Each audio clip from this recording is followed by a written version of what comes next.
All right, episode 19 is a really special one. We have a guest. He's our brave space monkey willing to endure it. This is Cory Cranfill. He's had a lot of expertise in the things that we're trying to learn and catch up on. He's also, how we know about this man, he's a friend of Ryan. So I've known Cory for, almost 2 years now, has it been?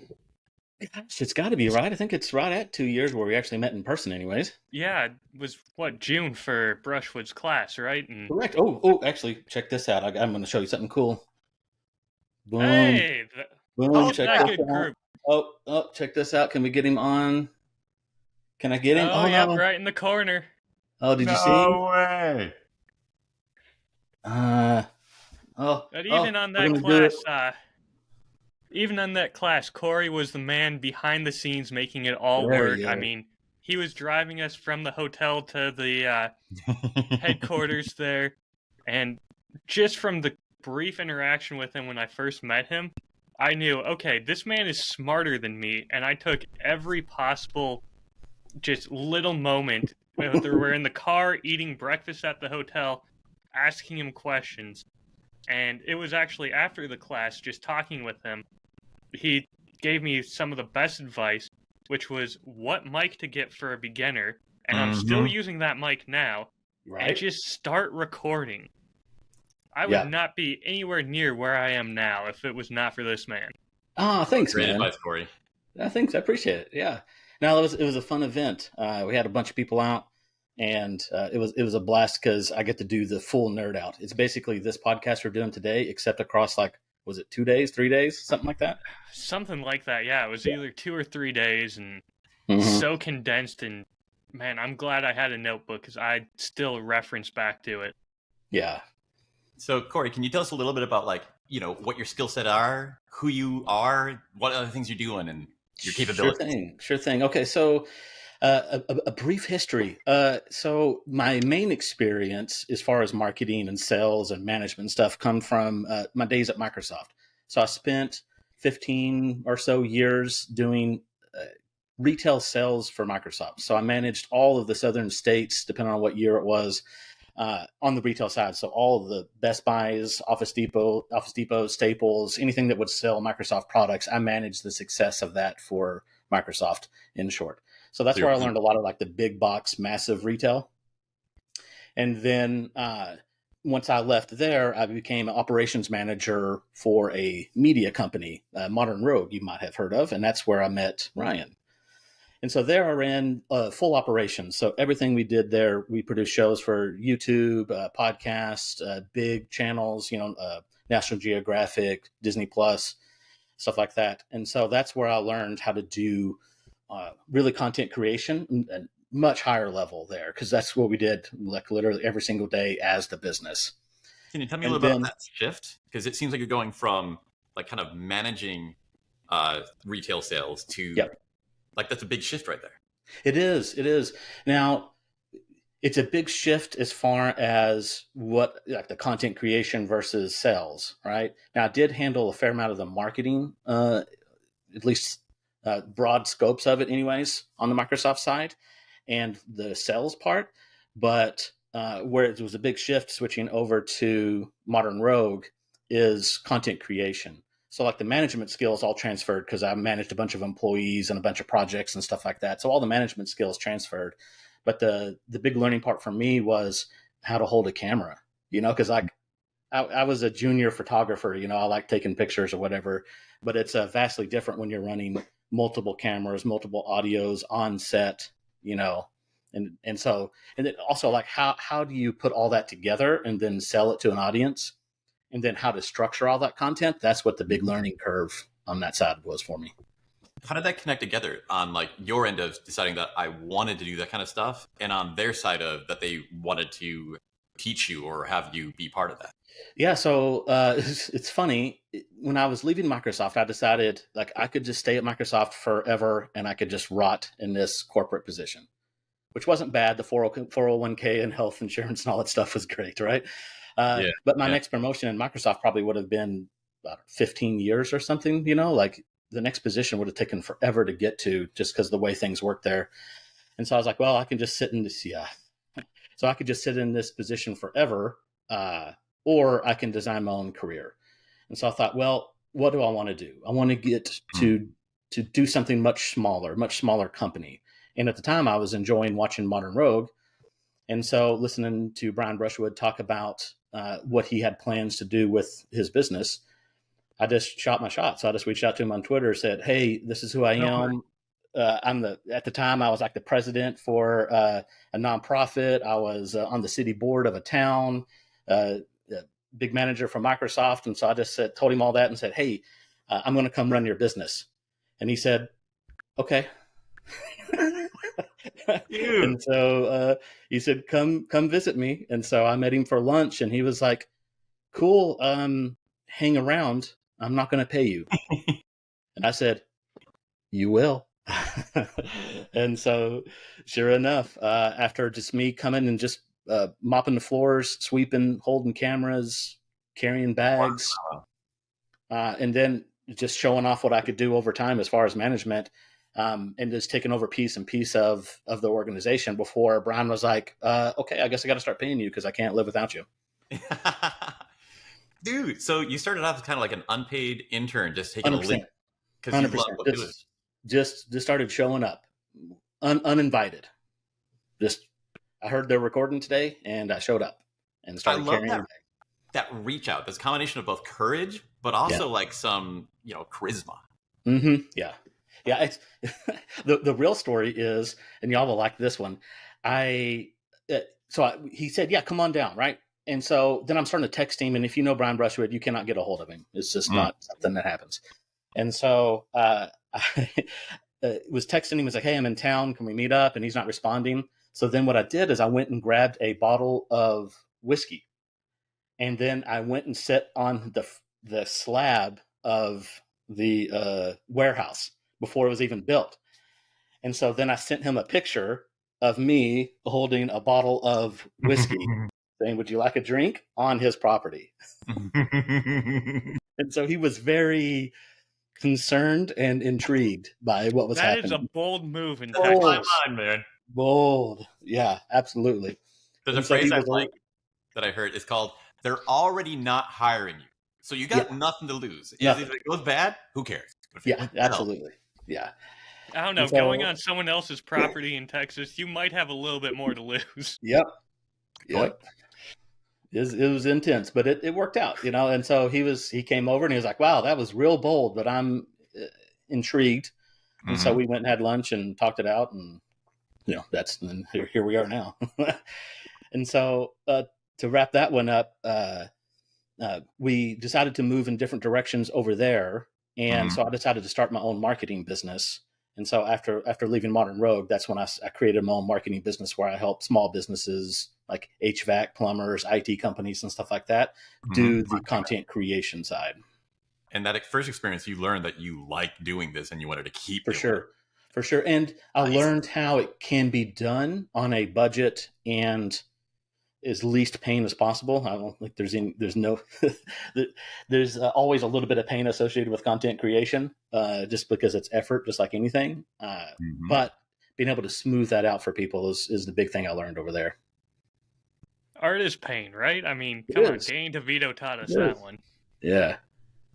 Can I ask one question? It is this beautiful combination of so many different skills.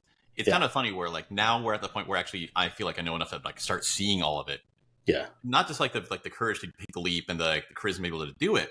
You had to have concrete things of having a runway set up that you could do this and you could work for a while without a salary. Can you tell us a little bit about how you prepared for that part? So that was one of the reasons I was able to leave Microsoft, is because I worked there for a while. So I had enough in savings. And so there was also at the same time, really how it worked was I was able to do both jobs at the same time for a while. And so I was able to do my Microsoft job because it was remote work. And it was a fair amount of travel, but I would have time in between those windows where I could do stuff for Brushwood. And so that gave me a runway of 6 months, was it? Something like that. Something like that.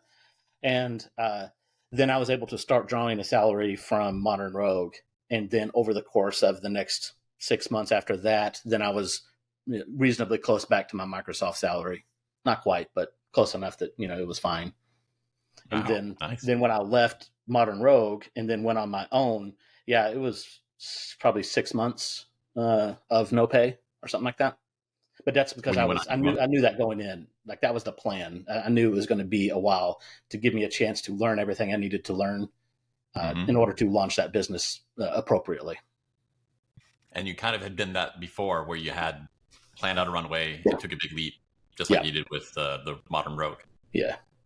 I'm slow to jump, but I'm pretty good at taking the risk when I'm ready for it. If that makes any sense at all. We're understanding how hard that is. So like mastering that, dude, impressive. Just to add a little bit of context to this, because I think it makes it even more impressive. You were willing to take that leap, not once, but twice. Mm-hmm. And I know it's not just you who's dependent on your salary. You have a daughter. She's been in some of your videos. Yep. Having that much faith going into something, when there's people depending on you and that salary, man, I cannot imagine. Stressful. It is stressful. One of the things that calmed my nerves a little bit is, luckily, because I'm old, I have got a decent resume. And so I felt like at any time, I could just go work and be an assistant manager at Best Buy in 2 seconds, and I'd make 60, 70, 80K a year. And so I could just pick my retail spot and go. I could just pick any retail company and be a district manager and make 100K within weeks. So I was always kind of like right there ready. I had the resume always built, and I had, so just in case the money started to go sideways a little bit further into our savings than we wanted to, I felt like I wasn't going to do that safety net there. Yeah. And also, as you can tell, I'm willing to do whatever it takes. So if I had to go flip burgers or do whatever, I'm there, man. Do you have some influences? Because all of this is great, and you say it really comfortably, but these are all remarkable things. Like every sentence you say is that is an unusual trait right there. Yeah. Did you have an upbringing, or did you read some stuff I hear the echoes of the 4-hour work week. Oh, 100% 4-hour was a big impact on me. 100%. You nailed that right on. All the Tim Ferriss books, all the Gary V books, all the self-help books from 15 years ago or something. Absolutely. Growing up, so I'm the youngest of 4, and I grew up on a farm. And so we did not have a tremendous amount growing up, plenty to be happy, but not a lot. And so I'm the youngest, and so we're all pretty far apart. We're all 4 years apart. So my oldest sister is 12 years older than me, and my other sister's 8. So I got to see what they went through. And then my sister was one of my middle sister. She was a pretty good business success running through corporate America, through Lowe's and KPMG and that kind of stuff. And so seeing her success at a pivotal age in between that, let's call it 10 to 20 years old for me, watching her succeed, I was like, that's what I want. Good example. Farm life is great, but I want a level of success. And I had pretty severe dyslexia growing up. And so school wasn't an option for me necessarily. It was certainly not worth it. And so for me, it was basically survival of how am I going to do this without school? There's one option, fellas, and it's work hard. It's just do everything you possibly can and just hustle. This makes sense why this is a perfect fit. That is incredible. I've switched from science to creative work, and it really seems that creative work, you learn so much faster by just being courageous and go do it. Yeah, for sure. And that's what you were an expert at, Yeah. Just go and do it, man. That's been my motto. I was well, no one else is going to do it for me. So you did a lot of trying and doing stuff, but did you try to read books? Did you pick them up, get them from your sister? Did you have any kind of plan or anything you look back and go man, I'm really glad that I studied these things or talked to these people? Early on, No, other than I just saw that hard work was going to be what it took. The other thing that was kind of like a aha moment for me was doing the manager's job. So I felt like for me, management was going to be the way I could get things done because I didn't have a tremendous skill set in anything and anything particular. So I thought management would be the way to go. And if I'm going to be a manager, I should probably do what the manager's job is. So what I would do is I would go to whoever my manager was and be like, what are you doing today? Can I do that? Can I be on this conference call? Can I host this conference call for you? Can I run the conference call? Are you hiring somebody this week? Can I sit in on the interviews? And then can I do the interviews for you? And then the bigwigs are coming into town, the bosses. Can I come to that? Can I be involved in that? And then once you do that for a while, then that manager is going to leave most likely. And so when they do, it's who's going to fill that position. Mm-hmm. Well, Cory is already doing that position 100%, and he's probably doing it better than the bosses there already. And so that's how I moved up through the ranks. I moved up through the ranks of multiple companies from junior employees to management, and then switched from company to company on the same track using that exact method and with no degree or anything. So this shows a really strong foundation of like successability and like business entrepreneurship skills. When did you start picking up your creative content skills? Because it sounded like you already had some interest and focus before you even went over to Martin Road. Yeah. I would say it was very lightly. I just enjoyed, well, first of all, just watching content and YouTube and that kind of stuff. But I was always interested in photography. Nothing crazy, but just normal side project, taking a little camera out and trying to take a picture of a tree or whatever. And so I had a little bit of that, but then also inside of Microsoft and the companies around Microsoft, every once in a while I'd have to create a video or do a presentation. And so I hated the camera. Man, I hate the camera because the camera is soul sucking. It feels like it rips part of my soul every time I look at it. It did. And I still feel that way on certain circumstances.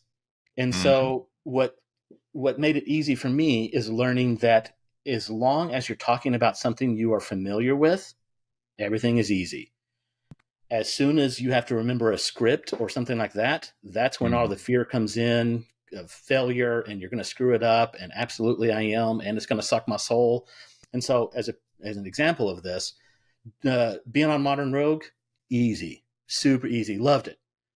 Didn't scare me at all because the guys would bring me on and they would be like, Cory, what are you building today? And then I would just talk about the thing that is right in front of me that we're building. Right. But then as soon as we would have to record an ad, I'd have to remember something. And it was awful. Like pure pain, pure embarrassment. Like that's when like the dyslexia kicks in real hard. And I'm like trying to read the notes and I can't. And like, oh my God, it's just pure torture. It's torture for everybody because they're like reading lines to me and I can't, they're like saying it to me, like just say this phrase. And I just can't.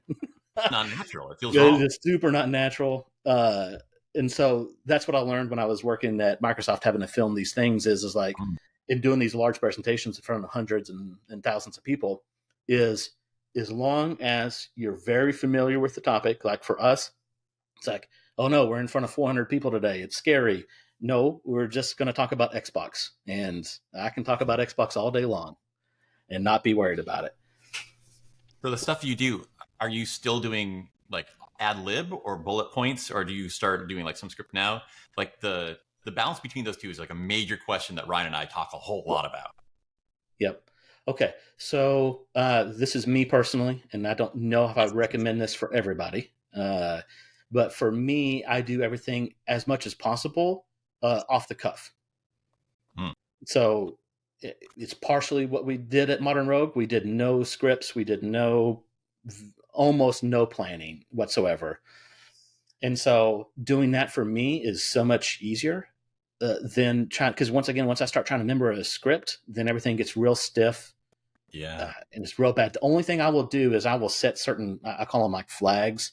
And so like, or pillars. So anytime I do a presentation or an interview or something like that, I always go into it with several pillars. And what I mean by that is, whatever your subject you're going to talk about, you want to be able to, if you get lost, bring it back to one of those pillars. Yeah. So like an interview process, I'm interviewing for a manager's role. And so what's one of the skills I need to show off as being a manager? Let's call it professionalism. So I'll always bring it back to professionalism as one of my pillars. So anytime I get lost or they throw me a weird question, I'll be like, well, I'm not sure about that, but I can tell you about this time where, and then explain how I was professional in that moment. And so I do the same thing for content creation, where I will set these pillars in my mind of what's the point of this episode? This episode is to highlight this or to show off this tool or whatever. And so then I only have to remember 1 or 2, maybe 3 pillars. And anytime I get lost, I can just keep bringing it back to that emotion or that topic. And so that way I don't have to remember scripts and all that kind of stuff, but I can still somewhat stay on track and on key. Yeah, I love it. That stuff's super interesting. Yeah. And if you listen to our podcast, you know that Ryan is like the master author, and I'm the one who gets to have 2 bullet points and talk for an hour just ad-libbing. Yeah. He's the expert, last I checked. Ryan's pretty good at a lot of things. No. Just no. I hate being called an expert because that means that I don't have more to learn, and there is always more to learn. Oh. Right. Tell me 3 things about this whiskey. Oh. His name is Elijah Craig. I believe that's a bourbon, and I can't tell if that's a small batch or a single barrel. It's so blurry. You need to read the label, Ryan? Oh, I feel betrayed. So, what are you guys drinking? I've had a couple drinks. It's fine. All right, Ryan. What can you tell me about this one? I'm going to guess that's a bourbon just off the color. Kinda. Made in your bathtub using a flamethrower? Oh, I've got a video on that, actually. I wouldn't be surprised. I mean, after the whiskey grill, I don't know what else you're going to do. Right? Okay. So this, and Ryan, you can probably tell us more about it than even I know, but you see that barrel back there in the background? My video? I did notice that. Yeah, I gotta show off. I had to bring it today. So that is a barrel originally from Balcones Distilleries.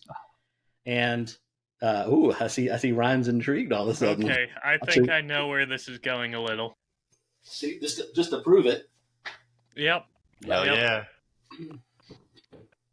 So this is a 5-gallon barrel, and out of it is the single bomb from Crowded Barrel. Not the single mom, but the single bomb, BOM. I know which one I prefer. And so this is pulled out of that barrel over there. Mm-hmm. And what's special is what we're going to do with it is we are actually going to, with that empty barrel, we're going to cut a hole in the top of it and stuff in a bunch of tea from West China tea. Yeah. If I can get my camera. Okay, that's cool. Yeah, right? Please tell me you're going to put whiskey back in it. Cory, tell us a little bit about that show that you're on that involves that stuff. Oh, yeah. Okay, so Whiskey Provisioner. So we launched a new show, content creation, and also, of course, it's going to turn into, hopefully, a liquor store. And so the basics of it is we wanted a liquor store where we could get cool stuff from. And so we have our normal Specs and Total Wine and that kind of big box liquor stores around here, and they do a pretty good job. But we wanted to focus on distillers and the things that they want to show off. So the idea is we get a crowd of people that follow us and are members, and we get to pick what's in the liquor store. So we go and all together go taste the barrels and pick a barrel pick for the liquor store. And so most of the liquor in the store will be one-off single barrels, special editions, that kind of stuff. We'll probably have some traditional stuff. But through that, we decided to really amp up the content creation while we're getting everything ready on the legal side to be able to launch this liquor store. And so we're doing a podcast on YouTube and Spotify and all that kind of stuff. And what we decided to do is partner with Sohan from West China Tea. And so Sohan is a brilliant tea master, and he serves tea out of this building in Austin, and he's just amazing on camera. He's just super charismatic. There's something about him. He just sucks you into the TV. And so I still need to meet him. He's so he sweet. Seems great. Yeah, he's so sweet. Like it's winning an over moment where I was starting to watch to like get to know more about your work. Yeah, I'm like, I'm not super into this topic. I'm not super into those kind of things. But him, I'm like, the enthusiasm and love I have. I'm like, I like this guy, and I want to hear more about what he likes. Yeah, whatever he talks about, you're just like, yes, I'm in. I have no idea. You're saying all these Chinese words. I have no idea, but I'm in, man. This is amazing. And so that's why we wanted to have him on the show. And so, really, what's happening with it is we'll invite somebody from the spirits world. That is like we had somebody on from Compass Box, and Compass Box stands for truth in labeling and blending. So what we did is we told Sohan that, and so Sohan picked out a tea that is from a farmer who believes in truth in labeling and blending. So we did a blended Chinese tea with that. And then sometimes we did, like in this last episode that we recorded, it was a rice whiskey that was super awesome. And so Sohan actually has a tea that tastes like sticky rice. So we did a pairing of sticky rice tea with a rice whiskey. And then talking about how all that fits together. So on the whiskey side, like how can you come across a rice whiskey? Where did that come from? And then from Sohan's side, like where does this rice tea come from? And it's just very, very interesting conversations. I'm absolutely in love with the podcast. I'm absolutely up to date on it.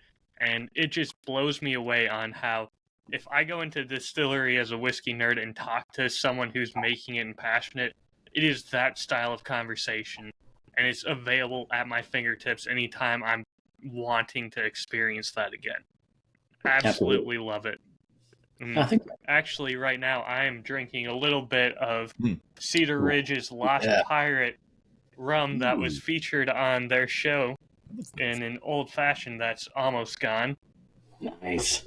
And then for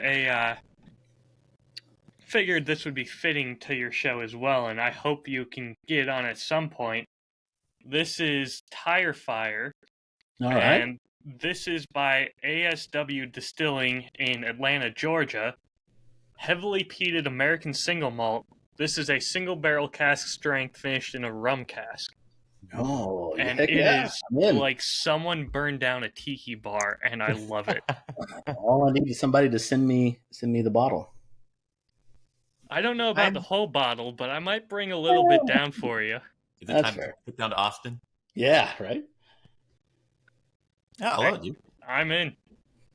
Anytime you need a guest, I am looking for an excuse to come back down.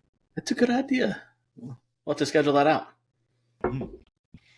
So can I get like more tangible on that? We're talking about the whiskey provisioner.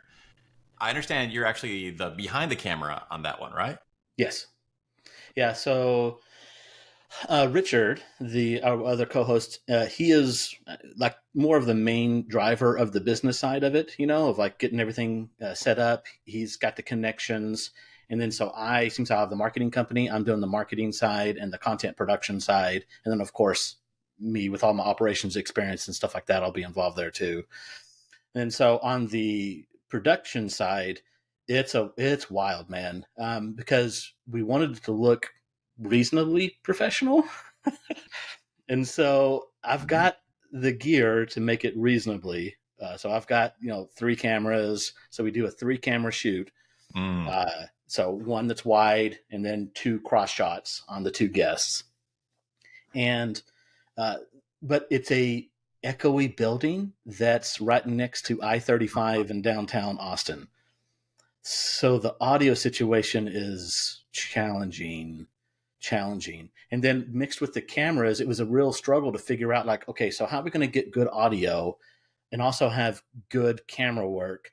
But also I can't put mics on the desk because they're constantly serving tea, pouring whiskey. So it didn't make a lot of motion. So it didn't make sense to have mic stands. And then also what I found throughout my years is people are not very good with mics. And so they'll all of a sudden be talking over here and you can't hear them anymore for a long time. And so I'm like, hey, get back on mic. So that's tough to do with guests. So I don't love the idea of having mics in front of people unless it's in the right scenario. And so basically it was just managing that on the audio side. So we ended up going with, oh gosh, I don't have them over here. Rode Wireless Pros for everybody. The little cubes. Yeah, the little cubes. And then it's a crazy setup. We'll probably save that for a whole nother episode of just talking about the hardware. But that's where a lot of my skill sets came in of like, okay, so Modern Rogue shoots, we always did 3-camera shoots. So same with this, getting all the cross shots set up and then getting everybody mic'd up.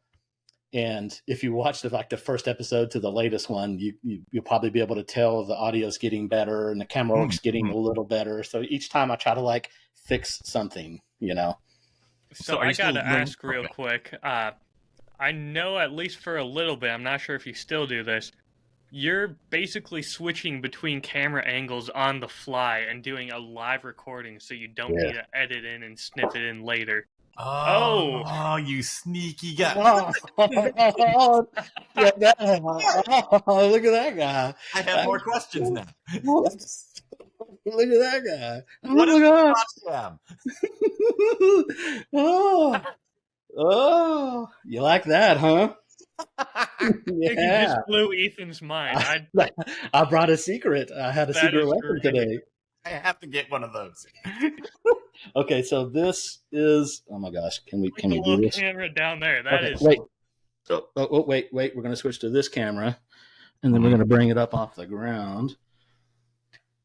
And so, this is what I'm working with here. So this is an ATEM Mini Pro from Blackmagic.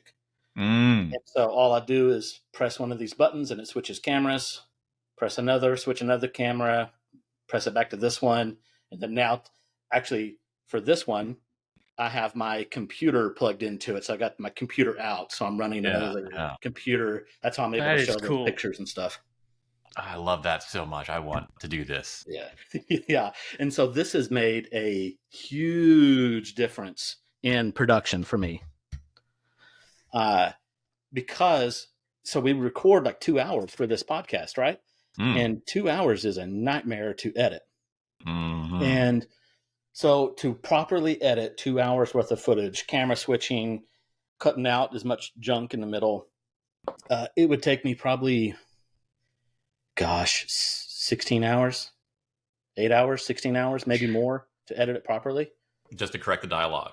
Yeah, correct the dialogue, get the camera switches. Because if you're in there switching cameras, you might as well cut out that dead space in there, which doesn't take much more time. But anyways, so I was like, okay, so this is not a paying gig yet. And I've got multiple other jobs I'm doing now between the marketing company and consulting work and everything else. So I was like, there's no way I can spend 16 hours a week or whatever editing this production. And so I decided to do just live switching. So now while we're recording, I just watch them, and then I just switch in between the cameras and just record it live. And so that way, when I go to edit it, it's just trimming off the front end and the back end.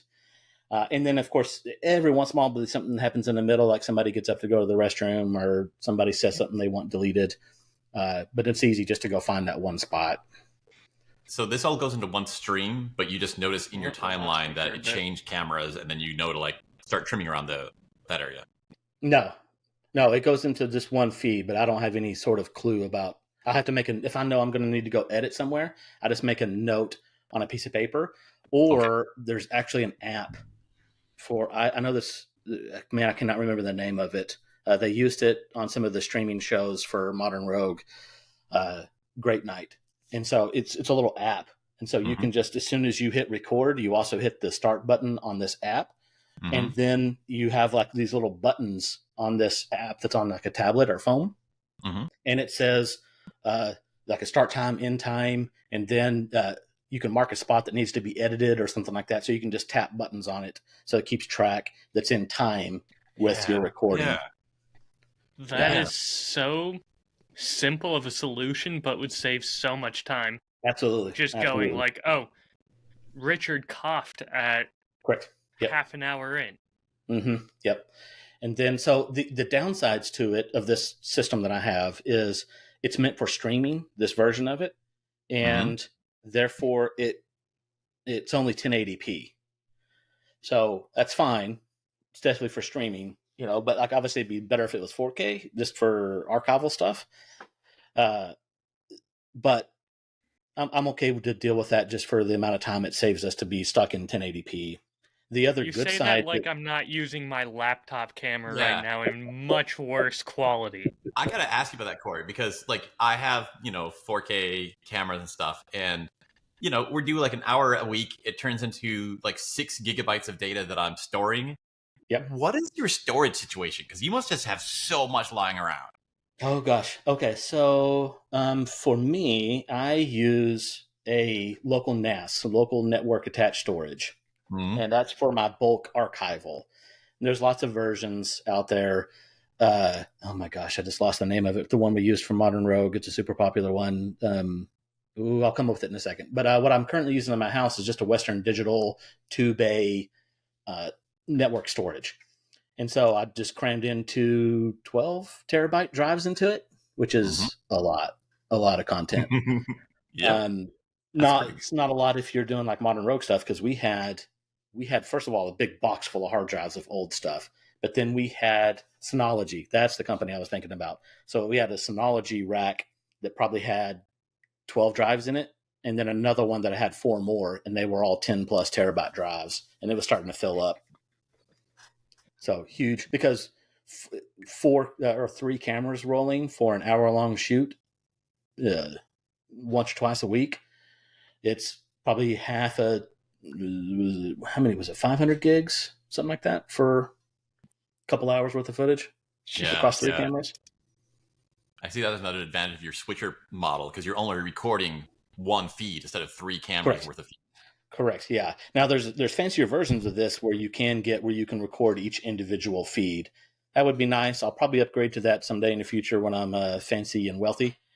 But that not like this. This one's just a much stripped down version. And the other thing I do though with this is I record the audio separate. And so let me rephrase that. I record the audio on this using this mic right here in the middle of the table, just so I've got decent backup audio, just in case our mic fails, which we actually lost a full episode because SD card died, could not be recovered. Oh, so I lost a full SD card. Yeah, full SD, couldn't recover it or anything. And then the audio from the room was so bad we couldn't use it. And so now I've learned redundancy, putting this mic in on the table, and then I have the lapels on everybody. Oh, here they are. I fell. Putting the Rode Wireless Pro mics on everybody. Yeah, I'm a big fan of lapels. Yeah. These are absolutely the best. They're expensive, but they're the best. It's a little intimidating for people just trying to get started and get like enough gear that they don't feel insecure about, and then you realize, well, now I need to get duplicates of this. Yeah, for sure. I have some tips for that I work with my clients on the marketing side, because everybody's always concerned about, oh my gosh, what kind of hardware do I need? And they start looking at cameras and all kinds of stuff. For my business, and for almost all of my clients, almost every video we shoot is all off of this right here. This is a Samsung S23 Ultra. It's last year's model. And I even got the newer one for myself, but here's my work one. So the majority of all my clients, stuff that we film, comes off of this camera right here. This one right here. And looks good. Well, technically it's the back camera, but we don't have to do that.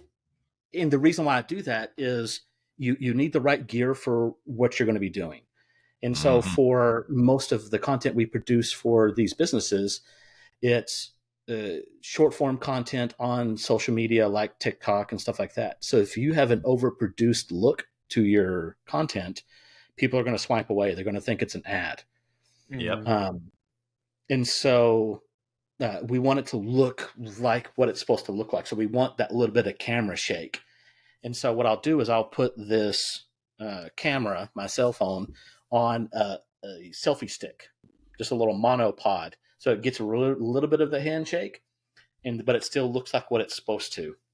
Mm-hmm. And so for the most part, people can get away with doing tons of content creation with just an iPhone or an Android. The one thing that I would recommend spending a little money on is audio.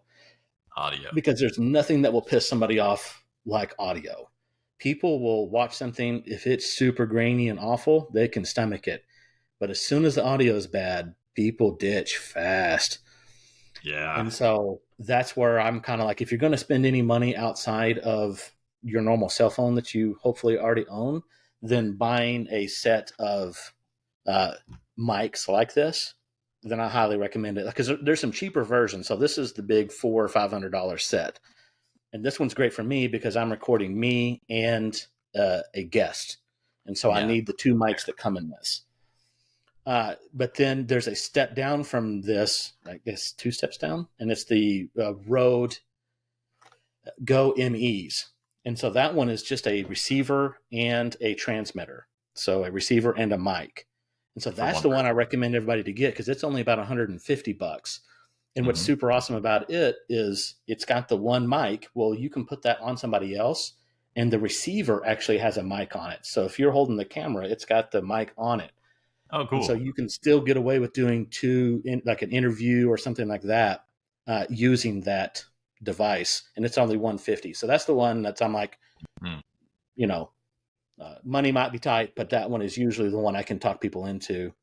And then there's a couple other brands down in the $100 range that are fine as well.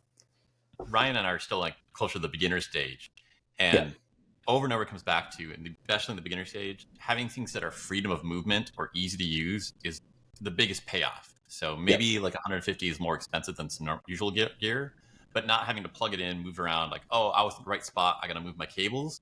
Yeah, like that could just shut you down, and you don't come back to create something for maybe another week when you're beginning. So I really like these wireless ones.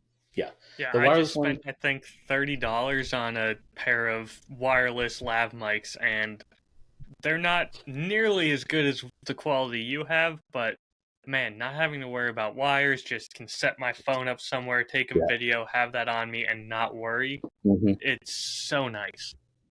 The other one that was a big game changer for me was this Rode mic that I'm using right now. So this is the Rode Video Micro 2. And this one can plug in through regular 3.5 millimeter to like this Stream Deck thing I'm using here. Or you can plug USB into your iPhone or Android phone. And so a lot of times I will use this if I'm not going to bring out my big ones. And that's like good enough that it's like out of your frame and your camera. Yeah, and you sound great. Yeah, absolutely, and it's huge. It's so much powerfully better than most cell phone microphones. It depends a little bit what you're doing. If you're in a nice quiet bedroom, your iPhone's probably going to be fine, mostly. But having this thing right here, you'll be amazed what a big difference the shotgun mic pointing at your face is going to make a big difference. Yeah. So I kind of want to go back to thinking about the sound. The location where the Whiskey Provisioners shot, is that like permanently set up for that show, or do you have to like set up or take things down? Like, how did you find it safe to do all that? Brutal. You're dipping into pain right here. I was gonna say that is just the tea shop during the day, right? And like Sohan, I'm pretty sure you took me there, and we sat right there before, didn't we? Yeah, at that bar. Yes. So that is the active bar. So West China Tea is set up like a alcohol bar, where there's a bar. This happens to be a table you sit at, but there's kind of a horseshoe shaped bar, and the server serves tea. So you just come in and sit down, and then they basically charge you per pot. And each pot you'll get about, 8-10 glasses of tea out of it, little cups of tea. But you just sit down and they just start pouring you. So it's like a communal thing where you're just sitting at a bar chatting with everybody, and it's super, super dope. Amazing experience. Cool. Absolutely. It's wild. But what we do is Mondays they're closed. So we go there, and they shoot videos too. And so we decided to partner together, and they have the skills, but they don't have the gear. So I show up early, like 10 a.m. Monday mornings, and help them set up all the gear. And then they recorded a couple episodes of Tea House Ghost on YouTube as their channel. And so they do episodes about Chinese tea, how to drink it, and the whole story behind all of that. And it is, they won best tea channel for content creation. So they won an award in Vegas this year. And so their stuff is ultra highly produced, just immaculate. Which is hilarious how much better their stuff looks than mine, because they actually take time to get everything set up, and they have multiple people running the cameras. That's what's trouble. It's just me on the other one, so it's all about survival for me. And so they set up and record a couple episodes of their show, and then once they leave, then I set it up for ours, which is basically no difference other than I use this little live switcher here, and so the audio in there, there's zero treatment, and it's right next to the highway. And so it's just super echoey and super noisy in the background. So what I do is once I get everything recorded, and these little lav mics do a pretty dang good job of killing the echo. So close to the source. Yeah, so it helps quite a bit on that. And then I use DaVinci to edit everything of my videos. And so DaVinci has really good voice isolation. So I just crank up, if you're familiar with DaVinci, I crank up the voice isolation to about 25 or 30%. And it just makes it just great. So speaking of location, I think in the latest episode that I listened to, you mentioned something with Andrew Heaton where you might be finding a permanent location. Am I remembering that correct?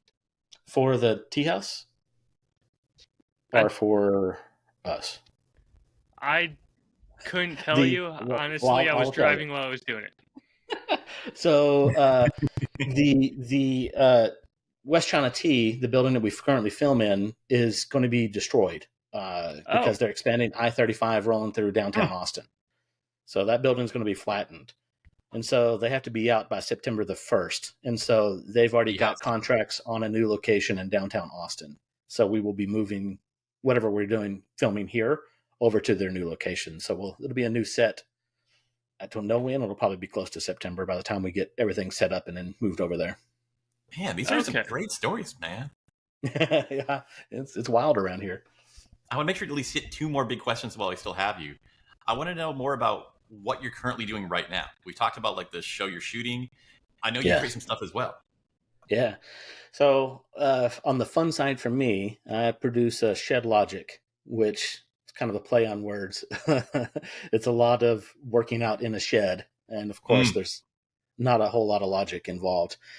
And so it's kind of if you've seen any Modern Rogue episodes, it's kind of like that with the build episodes where we just build something dumb. And so on the Modern Rogue, I would come on and it was just the dumbest stuff. It would be, okay, so I saw a historical weapon and I think I can recreate it using Home Depot shovel parts.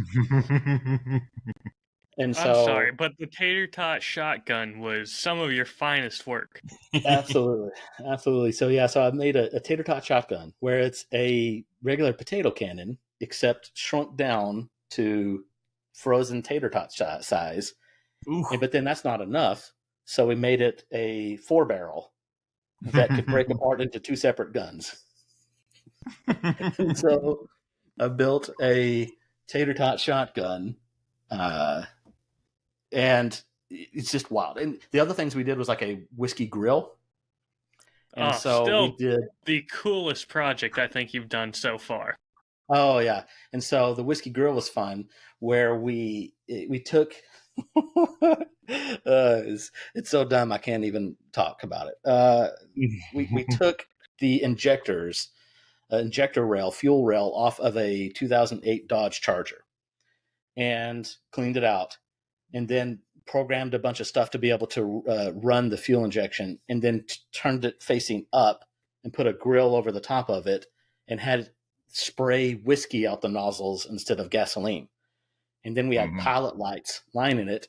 And so it was just a flamethrower of whiskey. But the neat part is we built it with a gas pedal. We used a sewing machine pedal as the gas pedal, and then programmed a little Arduino to make it alternate like a firing engine. So it actually alternates like a V8. Yeah. So just This is living the dream. Do you still have that thing set up? Because I want to see that at some point. I do out at where we film a lot of that stuff out in Abilene, Texas, in a warehouse. Yeah, we absolutely have that. 4th of July is coming up. It is. Oh, It is. So I I was can't think of anything more American. Yeah, whiskey flavored hot dogs are the best. I want to touch on the why and the how. Can you give me like a quick breakdown on like all these different things you're working on? What fraction of your time is split across them, and then like just generally like what revenue split you have across those? Like, gotcha. Time versus the reward you're getting on these. Gotcha. Okay, so let's start with the whiskey provisioner. There is no money there, and that is probably taking up. Let's call it 4 or 5 hours a week is what I spend on whiskey provisioner. Some weeks it's more, some weeks it's less, but roughly 4 hours, 5 hours on whiskey provisioner, and that's across the podcast and then the edits and then posting some stuff on socials. There's certain weeks that we have events, like this coming Saturday, we're going to go to an event, so that will obviously take more time.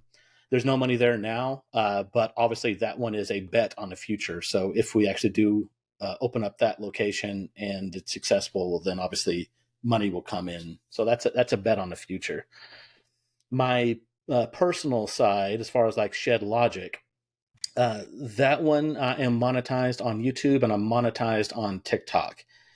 But there's not really enough money coming in there to really worry about it. It's I don't know, $100 a month or something, depends greatly on what hits. Like TikTok, I've got a couple videos that did really well and ran up into the millions of views, where we put a drone motor into a Nerf football. And so that way when you threw it, it just zipped off into the far future. Just I remember that one.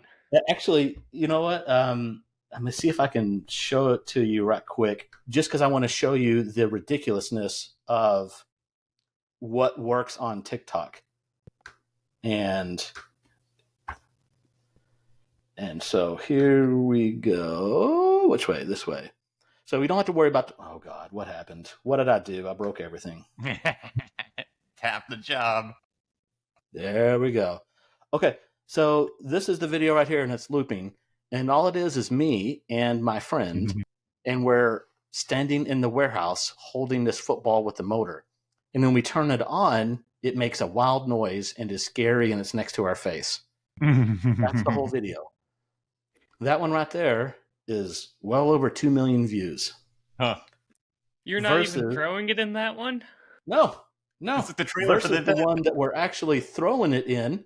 This one, where we go and we toss it. This one did great. It did 300,000 or something like that. But when we're actually doing the thing, less people watched it. So backwards. It's so backwards. And that's one of the things I talk to my clients about is like, after looking at all these videos, and watching all the numbers from my shows, my client shows, and the Modern Rogue, I can tell you that, oh, that's the wrong camera. I can tell you that looking at the views is poison. It's only there to kill you. There's too many variables that you'll never be able to fully pin down. And so that was a big part of what I was trying to do at Modern Rogue, was like figure out, okay, so what videos are landing? What did we do in the videos that are landing? Can we figure out a pattern? And short answer, not really, at least at that granular level. You can kind of tell like, okay, so we're on to a good path, that we've got a good buddy show and we're doing crazy things. That's when it was successful. If you just look at individual levels, they varied tremendously, because we would think like, man, we got it. This is a banger episode. This is going to be the best episode we've ever done. We release it and it gets half the views of any other episode around it. And we're like, why is that? I don't know. And then you look and you realize like, oh geez, it was the Super Bowl was that same day we launched it, or something like that. So something that just crushed the market that you wouldn't even realize. Yeah. And so there's too many things that affect the numbers that it's not worth getting stressed about, excited or mad. Because you'll have some that just run up like this silly one I just showed you there for 2 million views. Yeah. And then the one that we really worked on and was a much better video got 300,000. And then others got 200 views total. And you're just like, what is happening? And so you just, especially on the social media, the way TikTok and stuff works now, where it's like a scratch off lotto ticket where you never know which one is going to take off. And so you kind of do your best to figure out. The only thing that I can give advice on as far as like really looking at numbers, the best thing to do is inside of YouTube is looking at the graphs where you can see audience retention. Yeah, that one I picked, like I did like the online whiskey course. That was the only thing I ever wanted to see for my video, and that was the one thing they couldn't give me. I'm like, that's the most important for me. Yeah. So I don't know if this is flipped for y'all or if this is all right. But in this video here, you can see the audience retention. Man. What's that? That's high. That's nice. Oh yeah, yeah. And so when you see something that's really high, then you know you've at least hit your audience, right? So like this is I with this particular video. This video is where we soaked Nerf gel balls. There's these gel balls that you can like inflate with water, like Orbeez. And so what we did is instead of using water, we used fart spray. And so we soaked these gel balls in fart spray. And of course, it hit exactly what the audience wanted. So you see this super high retention. But what I wanted to show you in here is when you go and look at these, you can see the bumps where people were excited, and you can see the dips where people left. And in certain episodes, you see like major fall off. So anytime I've learned that if I do a time lapse, then the audience just leaves. So if I do like a montage or a time lapse, everybody leaves. Boom, gone. And so I've learned, don't do that. Or if you do, you better make it super entertaining or super short. And so that's if you're going to be looking at any numbers inside of any of these platforms, go look at audience retention because that's the one that actually matters. Well, I like what you're saying about like you shouldn't get too focused on the view count itself. Where I was trying to actually go at the end with the question was like, how much time versus money are you spending on these different things? Yeah, I forgot. Okay. We didn't continue. You definitely got to have one part that actually feeds the whole engine. But then there's a question of like, well, which part of it are you just loving doing? Yeah, that's the real end. Okay, so I'll get to that one. I want so to finish that your previous question, which I got lost on, was where I'm actually making money is content creation for my clients. And so the marketing company that I run, it's a traditional marketing company where we do a little bit of Google ads, but mostly SEO work and content creation. So we do all the normal marketing stuff, branding, whatever. But really where I succeed in is branding, but content creation. And because I can bring content creation to people that normally wouldn't be able to afford it. So like an industry standard for 1 minute of video production for a company is about $1,000 to $4,000 per minute of video. And then on top of it, if it's like a produced ad, it's up to $12,000 per minute. And so that's something that a regular plumber, HVAC person, whatever, certainly could not afford and would not. Would it be good ROI? Yeah, no, terrible ROI for them on that. And so there's not much people competing in this market. But because I know how to use the cameras, because I already have the gear, and because I know how to produce this kind of content really quick and really easy, then it makes it more affordable for these people. So what I'll do is I will go batch shoot where I will grab my phone and audio gear and I'll go out to like a roofer's job and I'll just record them for an hour, 2 hours. And then we'll have 20, 30, 40 videos, 1 minute videos. And so then we will take those videos, we'll edit them right quick and then post them on a calendar software I have that will post it across all the channels.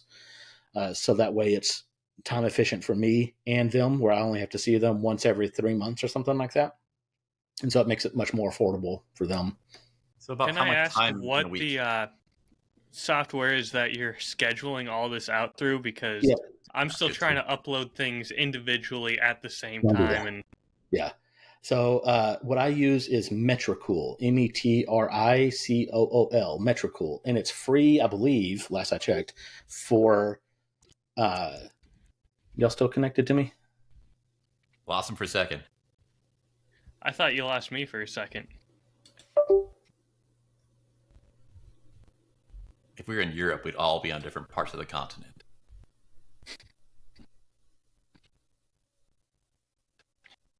The funny thing is, it's actually recording perfectly on his device. So when we get done, it's going to emerge as if there was never ever a problem. Oh, hey, welcome back. I'm Hey, sorry about that. we're back. Oh, I Metricool. got dropped. Spell that again. Yeah, so Metricool, Metricool, and I really like it. It should be free for a single creator. For multiple accounts, it is. I think I paid $400 per year to be able to manage. I think it's 15 accounts, and then I've added on since then. 15 accounts is in like 15 brands, and so what I do is once you get everything recorded, there's a planner in there. And so then you can just go and it's just like a regular calendar. You just click on the calendar, select what social medias you want it to post to, drag and drop the video, drag and drop your text, and then hit schedule. And then it just schedules it out into the future and just auto uploads it. And so it's really good. My big tip with that, though, if you're going to try it, is YouTube doesn't like it. So the rest of them, I get what I would expect to get from views. If I post through any other service other than going directly to YouTube, the videos, so like, let's say the average video that I'm getting from my clients, it obviously varies greatly because of this the way it works. But I'm annoyed if I get less than, let's call it 800 views, but I expect to get 800 to about 2,000 to 4,000.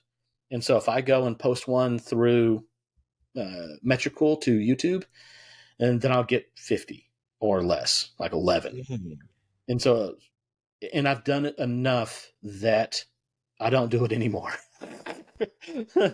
And so it could be me, it could be Metricool. But either way, I've learned my lesson where I post YouTube directly. The rest of them will go fine through Metricool. And you can schedule videos on YouTube. It's things like Instagram where can you pay for that and get it, or you can schedule through Instagram on the phone, but you can't through the desktop. Okay. But TikTok, you can schedule through the desktop, but not your phone. Yeah. It's all awful. This is quite awful. Yes.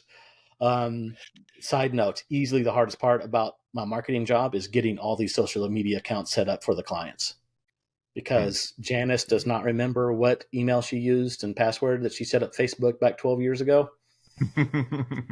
Oh God, it is so hard to get everything set up. But to finish the thought on that side, the marketing side is what pays for everything else.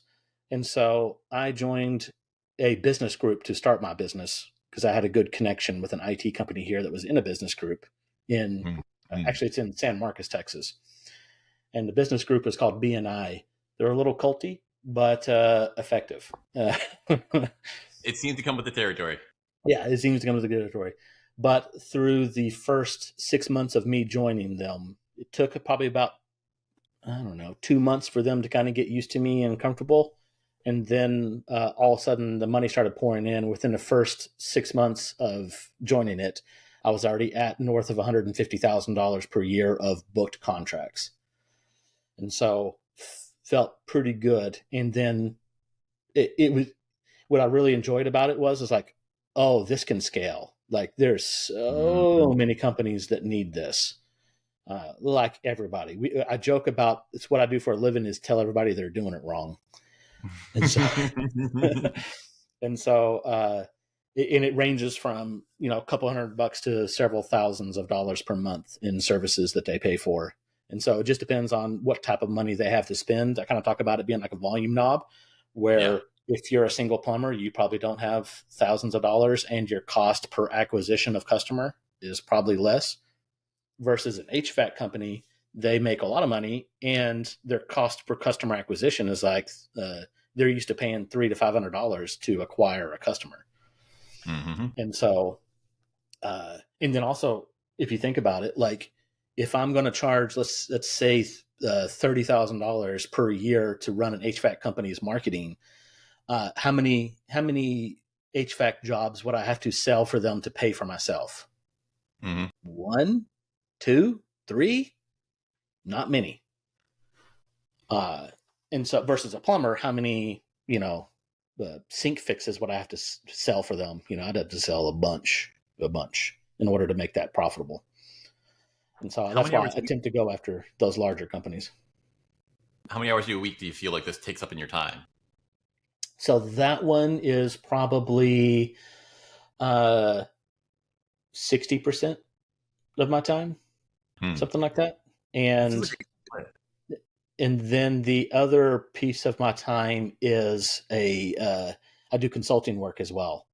So I'm kind of sneaky in that I get to get through the door with companies through marketing, through the lens of marketing, but then I get to use all my business experience from Microsoft and all the other places I've worked in the past.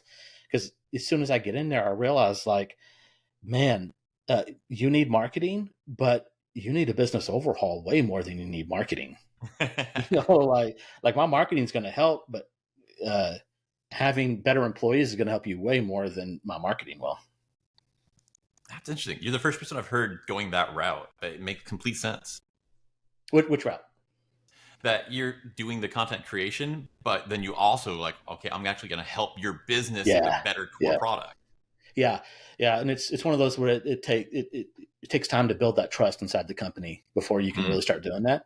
But as I'm going into these companies, I get to absorb all of it and understand it all because I get to see all of the inner workings through, because I have to from the marketing side. But then I can be like, hey, looks like you overheard you're having trouble with some employees. Do you mind if I give you some advice on that? Because I've managed so many employees in my past. And then all of a sudden I'm doing a coaching session on how to run their business. So in the future, I expect me to be more consulting. And then I'll have, like right now, I've got a full-time employee and then a couple part-timers that help me out. So in the future, I would imagine I'll be stepping away to do more of the sales and consulting and then have my team do more of the day-end marketing stuff. Man, I love this stuff. So I also want to quickly ask you, Cory, we got the breakdown on how much time you're spending on the different pieces of content you work for. Yep. I want to ask you, how much time per week compared to those do you devote to family, doing passion projects, something else entirely? Because burnout's a real thing. We've talked about it a lot on this show before. For sure. So I don't work much more than, 50 hours a week, 40, 50, something like that. It's not ridiculous. It's relatively normal. Because I value that time now that I'm older and I'm willing to go a little slower. Like, yes, if y'all have seen from this interview that I've got a fair amount of drive. So if I had no family, I would absolutely kill myself to go and make this successful. But because I have the family and I enjoy spending time with them, the weekends, I attempt to not do much on the weekends. The times that I do are like for special events like this. We got a whiskey thing coming up this weekend.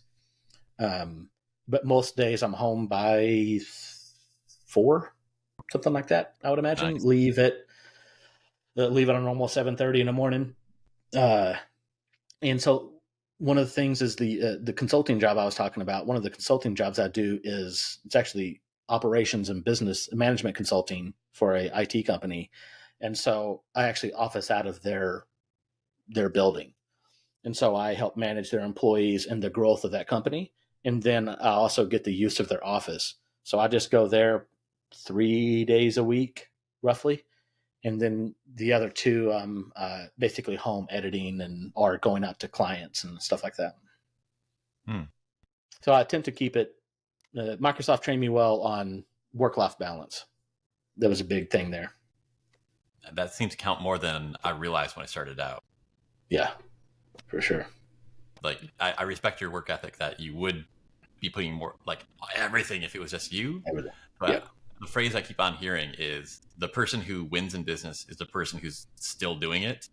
Yep. And if you leave enough time that you're having a full life, you're going to keep doing this for decades. For sure. Yeah. Well, that's the goal. As you talked about earlier, the 4-hour work week. Like that's the goal. Yeah.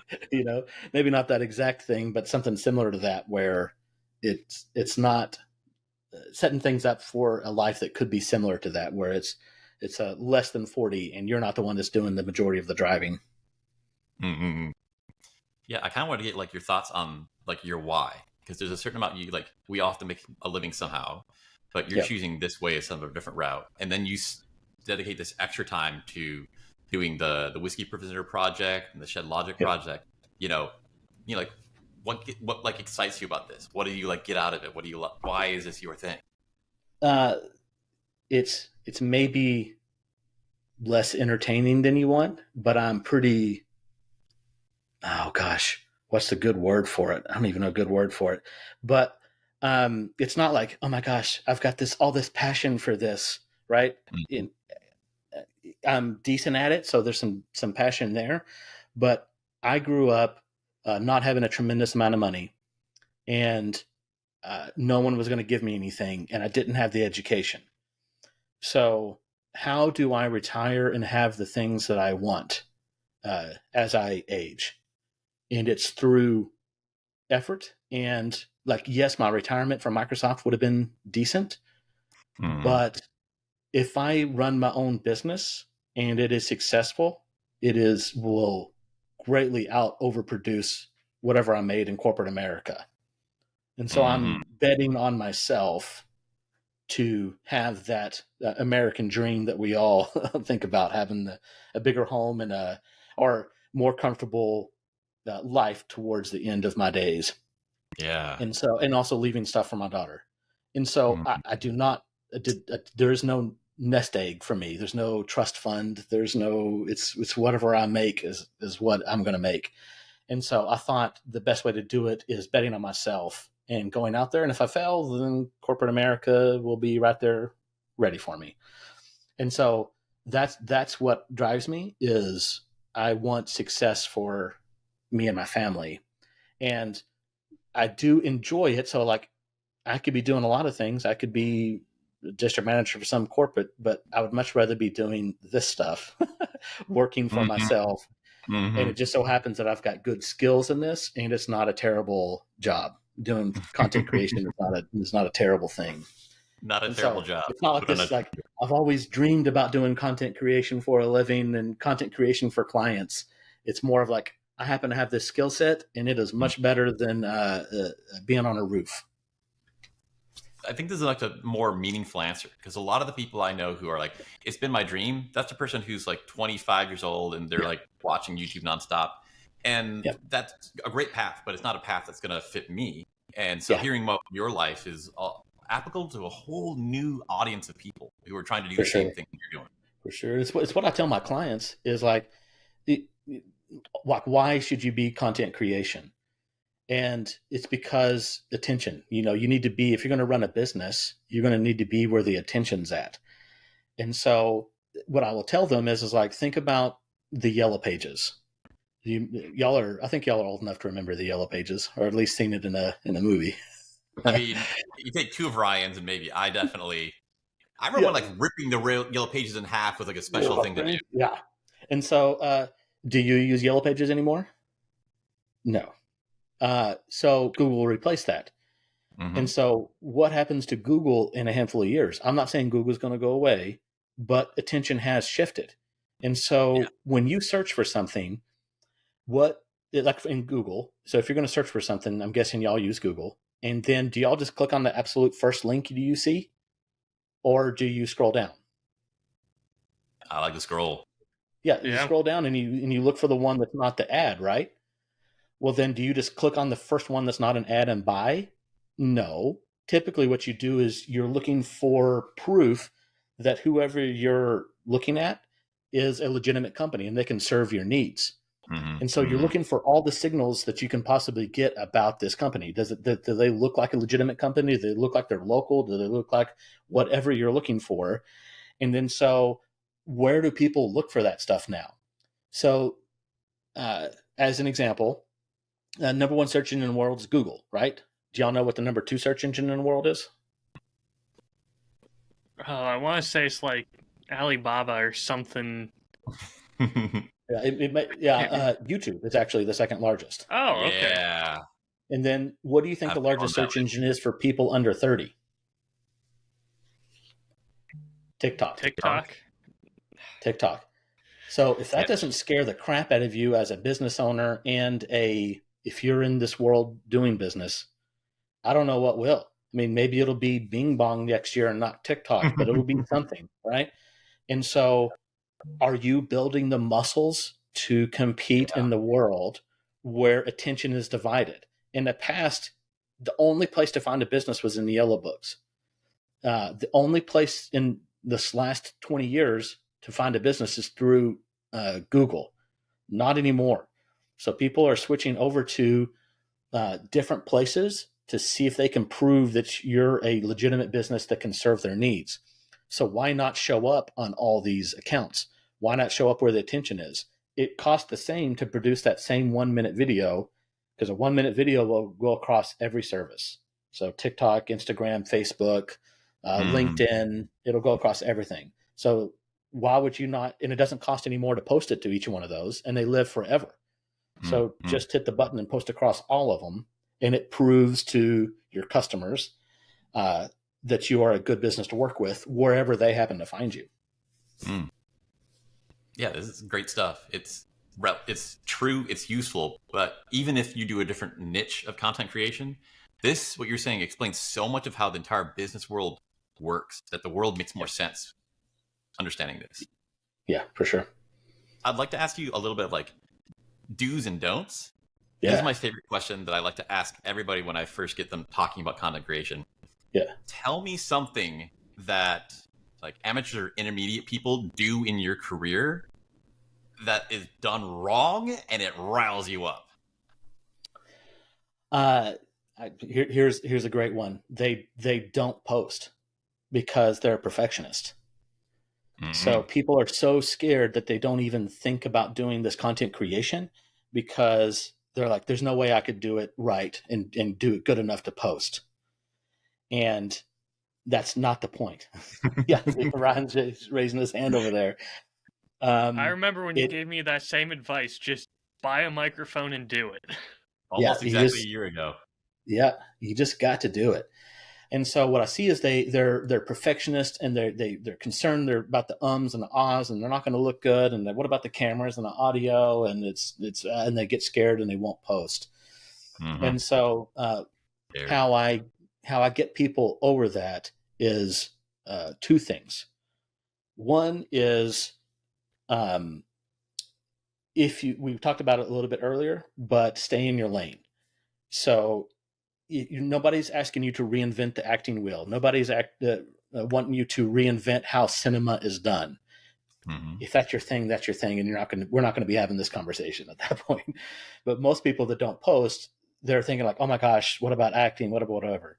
You don't have to do that. If you're a plumber, all you have to do is talk about this plumbing part. You know about this plumbing part. So what we do is we generate good questions, like what questions people ask about plumbing parts. And so like, how often should you replace your hot water heater? Put the microphone in your face. And they're like, oh, you should replace it every 10 years or whatever the answer is, right? And so if you just stay in your lane and provide value, then it's super easy to produce this content. The other thing is you will never like what you do. So in a Modern Rogue, we produced, hundreds of videos per year, hundreds of podcasts, all kinds of stuff. So after each one we would sit down and hate watch it. So we'd get a rough cut of it, or a not quite final cut, but like really close. And we would sit down and we'd watch it. And the whole time we would say like, hey, talking to ourselves, but we'd have to say it out loud in a group. We would watch it and we'd be like, hey, just stop being fat for 1 second, could you, please? Just stop being fat on camera. That'd be great. Hey, could you please say one sentence that makes any sense at all? Could you please say one sentence without 20 ums? I hate you so much. And then what we would do is hit the launch button. And Just because there's not one video that we loved. Not out of all that success we had, there's not one we were like, perfect, that's it, that's the one, everybody. They're going to put that in the Hall of Fame of YouTube right there. And so each time we try to get better, but like if you're ever expecting like, oh, you know what, I'm going to get so good at this content production, I'm going to get so good at video, I'm going to get so good at saying words and not looking fat that I'm going to love it. No, no, that is not the way it works. What you're looking for is good enough. And your good enough is, does it match what other people are doing out there close enough to what you're doing? And will it have the success in the market that you want? Then post it. And if you, in the end, you just got to go ahead and post it, because in the future you will have that skill set that you want, but you're not going to start with it. And so just get used to being fat and dumb and posting it anyways. Blunt, for anybody who's listening to this in audio form, I got to fix the camera. Hold up, everybody. You got two more, so you'll be fine. I got two more. I'm gonna fix this right quick. Well, hold on. Let me fix the camera.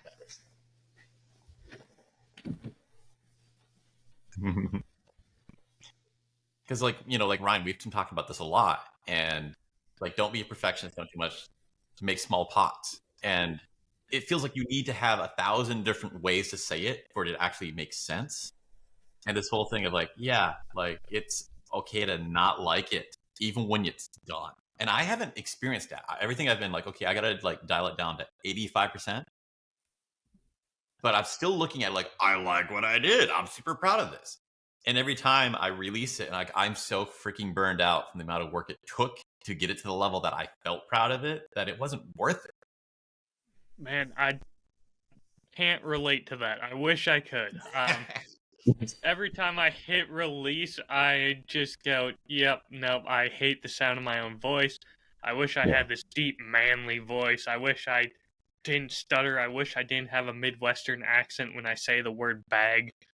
Just so many little things that, man, I just want to get someone else to record this line because I hate the way my voice sounds. And then I'll submit it out there. And then other people will tell me, oh, this was a good episode. I liked what you did here.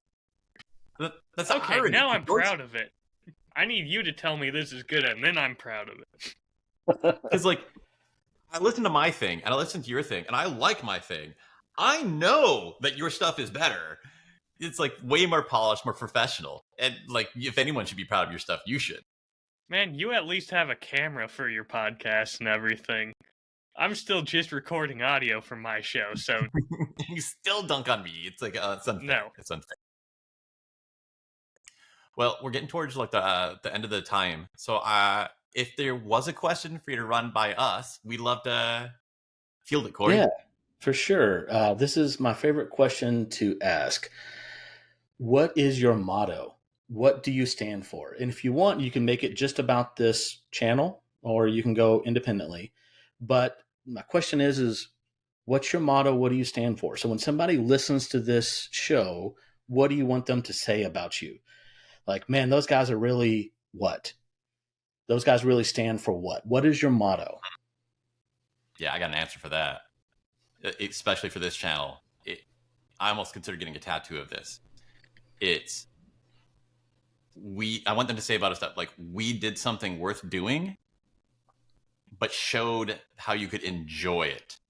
Mm-hmm. It's one thing to just climb the mountain or fight the dragon and have this miserable slog. But if you did something impressive and you had a good time doing it, that's a life. Yeah. Ryan? I'm going to cheat a little bit. And Ethan, not too long ago, you asked me for how would you describe yourself or something like that. And I'm going to use the same answer here. I'm just a guy who loves telling stories and drinking whiskey and wanted to see how far in life I can get just by doing those two things. Nice. So, can I provide some advice for you on this topic? Yes, please. Please. So, put whatever your motto is, you have to do everything through that tinted lens of whatever your motto is. Like everything. And so every thumbnail you produce ought to have that fun and that storytelling in it. Every email you send needs to have that flavor. Every handshake and person that you meet out in the world in the future, when you have crowds of people showing up to be on a live recording of the show, you should have whatever that motto is come across. And so that's how people identify with you. That's how you actually have a brand. Because once you have that, once people can immediately see that you are whatever you stand for, whatever your motto is, that's when people have something to attach to and to follow. Without that, it's kind of hollow. And so that's my big thing. It's like you have to look at it and try to put that into as many things as you possibly can. Like I said, every email, every communication, every letter, even in your logo, people have to feel that coming across in every aspect. That's when you'll truly have a brand that's successful. Man, that is a powerful that is advice. Great. We're going to end on that, Cory. I got to say, like, I really appreciate you coming on. Ryan, so glad you introduced us. This was great. Like, I loved like your backstories. Those were so like, there's even more dimensions that I had expected to it. Is that your way of saying I'm old? Yes, we'll deal with that. I'm going to be mean today. Your advice was really good too. You had a lot of new things to share that like I haven't heard other places. And like, finally, just like the way you brought so many things together to like forge your own path. That's inspiring and kind of what I think everybody that I talk to is really trying to capture in life. So thanks a lot, Cory. I'd love to have you back again some other time and we could dive into more of your stories and skills. Yeah, absolutely. I'd love to be back, assuming you can edit all this together into a nice, coherent episode. We'll send you a proof to double check on, man. No, I'm sure it'll be fine. Right, thanks again. Awesome. Thanks, guys. Thank you, Cory. Again in 2 weeks.